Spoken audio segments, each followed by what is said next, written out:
তো বন্ধুরা, তোমাদের জন্য আরেকটা নতুন ভিডিও নিয়ে চলে আসছি। তো দেখতে পাচ্ছ পিলখা গাজন উপলক্ষে যে ঐতিহাসিক পুজো, ঠিক আছে।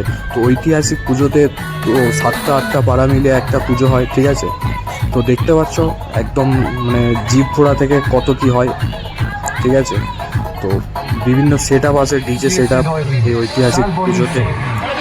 তো দেখতে পাচ্ছ এটা বছরের পর বছর হয়ে আসছে। এটা মেন মায়ের মন্দির, ঠিক আছে। এখান থেকেই শুরু হয় ফার্স্ট গাজনের সব কিছু। এটা মায়ের মন্দির, এখানে গাজনের 7 দিন আগে মা কালীর পুজো করা হয়, তারপরেই গাজনের দিনটা আগিয়ে আসে। তো দেখতে পাচ্ছ 7-8টা পাড়া মিলে যে পুজোটা হয়, একদম ঐতিহাসিক পিলখা গাজন, ঠিক আছে। তো এখানে দেখতে পাচ্ছ শীতলা মাতার সাউন্ড চলছে। পুরো ভিডিওটা তোমরা দেখতে থাকো, ঠিক আছে। টোটালি ঘুরে দেখাবো। তো এর আগে হয় ঝাঁপ, এটা হচ্ছে ঝাঁপ পুকুর, ঠিক আছে। তো এইখানে যে ঐতিহাসিক দৃশ্য দেখতে পাচ্ছ, ফার্স্ট যে মূল সন্ন্যাসী হয় সে ফার্স্ট জল ছোঁয়ার পরে সবাই জল ছুঁতে পারবে, ঠিক আছে। এই সেই ঐতিহাসিক মুহূর্ত টোটালি বছরের পর বছর হয়ে আসছে, ঠিক আছে। এই ভিডিওটা তোমাদেরকে তুলে ধরছি আমি, পুরো ভিডিওটা দেখো। আর ডিজের ভিডিও আসবে আস্তে আস্তে, শর্ট ভিডিও আসবে ডিজের।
Sushovan Remix.